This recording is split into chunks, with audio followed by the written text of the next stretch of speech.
Alors, question de Martin Gilles TPO.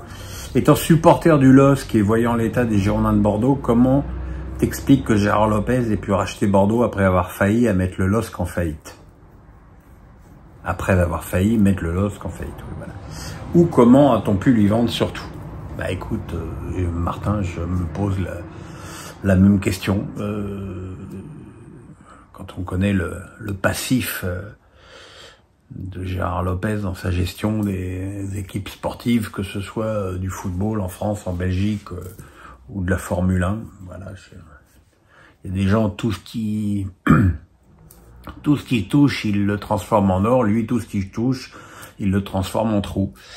Et voilà, et ça me permet au passage de rendre un vrai hommage à Olivier Létang qui est arrivé derrière lui à Lille avec une situation catastrophique sur le plan financier et qui a magnifiquement redressé la barre tout en gardant la compétitivité du club sur le plan sportif. Maintenant, concernant la situation des Girondins de Bordeaux, alors oui, j'entends les mecs qui me disent mais qu'est-ce que font les glorieux anciens, Dugarry,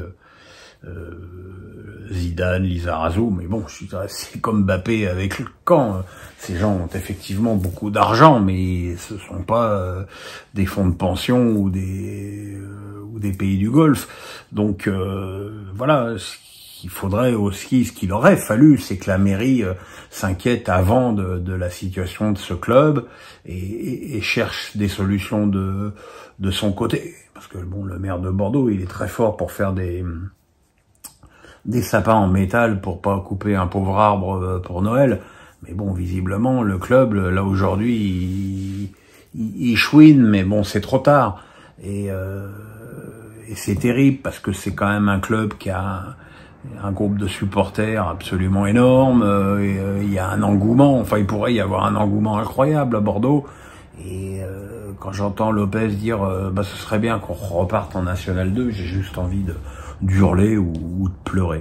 Aurel me dit, que penses-tu du départ de Miko Tadze à Lyon, lui qui était pressenti à Monaco? Ben, je pense déjà que c'est une bonne leçon pour tous ceux qui prennent pour argent comptant les infos transferts sur les réseaux sociaux, où finalement n'importe quel crétin comme moi, le cul sur un canapé, peut du jour au lendemain dire voilà, bah tiens, moi je vais je vais vous balancer une info, tiens, finalement Marcus Rashford va venir au PSG. Alors, en plus, moi, avec mon aura, ma puissance, ce sera repris de partout et vous verrez tout de suite que ça deviendra vrai, que ça fera une histoire sur la durée. Donc méfiez-vous de ce qui se raconte sur les réseaux. On sait que Miko Tadze est très attaché à la ville de Lyon.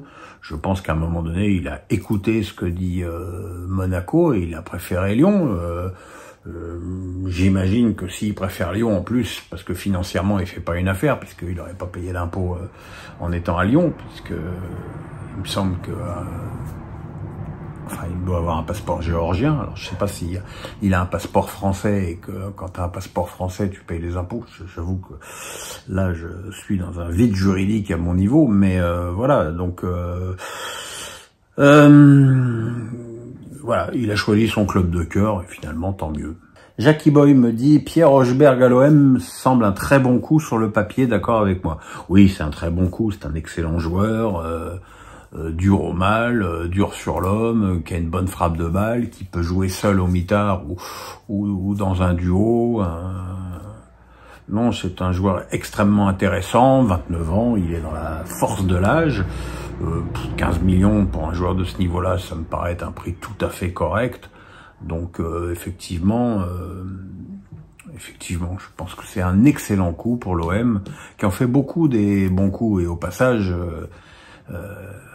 formidable résurrection de Pablo Longoria, qui était au fond du trou au moment de l'affaire Zeroual il y a quelques mois et qui semblait vraiment tout proche d'un désengagement et qui là a repris la barre avec une vigueur tout à fait étonnante. JK42F me dit, avec le gros recrutement des deux Olympiques et celui du PSG qui patine, crois-tu que Marseille et Lyon soient armés pour lutter face au PSG cette année?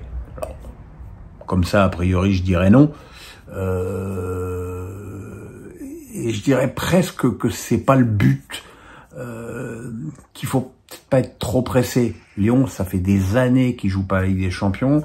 Marseille, cette année, ils ne sont même pas européens. Ce qui compte, c'est que les deux clubs soient en Ligue des Champions l'année prochaine. Ça, c'est indispensable, c'est presque vital. Et voilà, il faut que ces clubs, et ça va aussi pour la grandeur du championnat de France, parce que là, on a Brest qui a fait une saison formidable, qui a totalement mérité sa place en Ligue des Champions, mais Brest aujourd'hui c'est 0 recrutement, c'est déjà Mounier, ils ont même pas été foutus de s'entendre avec Mounier pour une prolongation de contrat, donc l'année prochaine rien n'indique que l'équipe de Brest sera même aussi forte, ils ont déjà perdu Brasier, ça va être très dur pour Brest d'avoir en plus tous ces matchs européens supplémentaires à gérer. Ça risque de leur plomber le championnat. Attention, donc voilà, je veux dire, il y a une logique sportive qui est incontestable, mais ce n'est pas la vocation de Brest de disputer la Ligue des Champions. C'est la vocation de Marseille et de Lyon. Et l'important pour eux, plus encore que de chercher à piquer le titre au PSG, c'est qu'ils se retrouvent en Ligue des Champions l'année prochaine. Fred Heitz me dit, penses-tu que Marc Keller, malgré des désaccords avec les propriétaires, a toujours la force de croire au projet, et peut-il encore peser dans les décisions importantes du club? Perso, je crois pour le bien du club qu'il faut qu'il s'accroche un max sans écouter les critiques. Alors, ça fait 2 questions sur Strasbourg, j'en ai eu 40, donc c'est normal. Encore une fois, sur certains dossiers, c'est celui qui paye qui décide. C'est Bluco qui paye aujourd'hui, c'est Bluco qui paye le recrutement, c'est Bluco qui paye les travaux du stade, le centre d'entraînement, qui rembourse le CVC, qui comble le manque à gagner des travaux au stade, qui va combler la baisse drastique des droits TV. Enfin bref, encore une fois, sans Bluco, Strasbourg serait en risque de faillite comme d'autres clubs en France. Donc à partir du moment où ils payent, c'est eux qui décident. Et surtout quand il y a un désaccord, comme ça semble être le cas, sur le cas Vieira, entre Keller et les dirigeants. Maintenant, voilà, si Marc n'est plus à l'aise avec ça, ne vous inquiétez pas, il partira. J'ai très souvent échangé avec lui. Je sais que depuis que Bluco est là, il a quand même les mains totalement libres sur tous les dossiers, notamment tout ce qui concerne le stade et l'organisation nouvelle du stade qui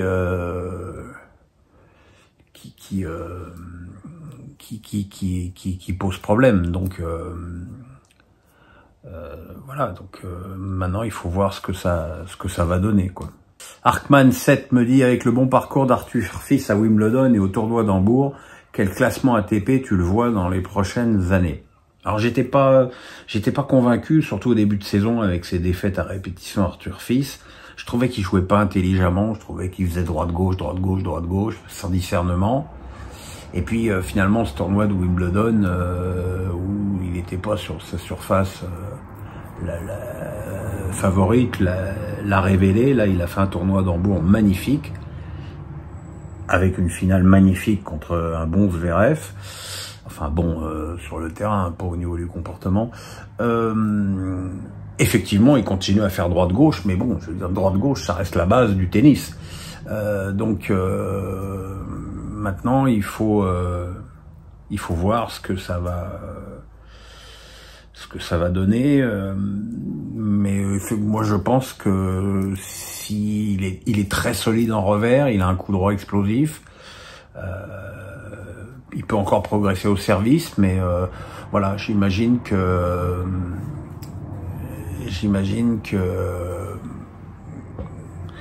il peut finir dans le top 10. Cédric me dit, peux-tu me donner ton avis sur Will Steele? Écoute, il a débarqué dans une équipe de Reims qu'il a vraiment transformé. C'est vrai qu'il avait un buteur hors norme avec Balogun et que il ne l'a plus au bout d'1 an, et que derrière, avec une attaque extrêmement limitée, ben, ça limitait aussi son appétit de jeu offensif. Il aura des moyens supérieurs à ce niveau-là à Lens, donc c'est à lui de voir. Bon, en termes de comportement, je trouve qu'il a un peu le boulard, mais a priori, ça peut continuer à être bien, quoi. Ben me dit, vas-tu suivre les JO, tournoi de tennis, c'est sûr, ainsi que le foot. Quelles autres disciplines tu aimes bien? J'aime bien le basket, j'aime bien le hand, puis je regarderai les grands événements sur certains trucs. C'est sûr que je regarderai pas l'aviron et le canoë-kayak, parce que je m'en fous complètement. Mais bon, voilà, c'est aussi le propre des JO, c'est que à part les enragés qui regardent tout du début à la fin, tu peux aussi avoir ton libre arbitre et regarder les sports que t'intéressent. Nico d'Amerschwir me dit, pensez-vous que l'équipe de France manquera après le départ de Giroud de joueurs exemplaires, dans le sens peut-être pas les plus talentueux, mais les plus tenaces et constants? Je pense notamment à Dembélé, capable de coups d'éclat, mais jamais constant, contrairement à un Terrier. Alors, Giroud n'a quand même pas toujours été incroyablement constant en équipe de France. Il y a quand même, je rappelle qu'il a fait une Coupe du Monde 2018 à 0 but, ce qui est en général d'ailleurs le signe que l'équipe de France doit être championne du monde, puisque en 98, Guy Varche avait aussi mis 0 but, et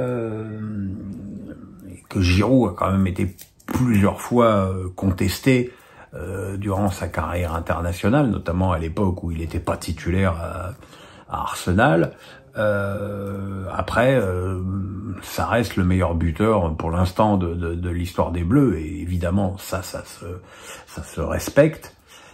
Après, le comparer à Dembélé, c'est pas le même poste, c'est pas on leur demande pas les mêmes choses.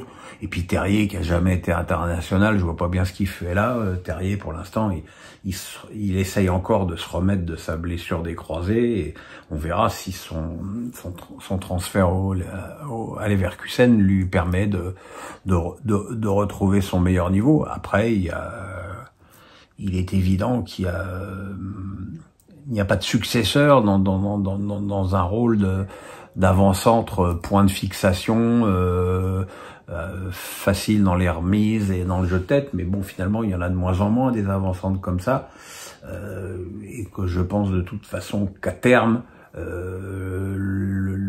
l'avant-centre axial de l'équipe de France, ce sera Mbappé.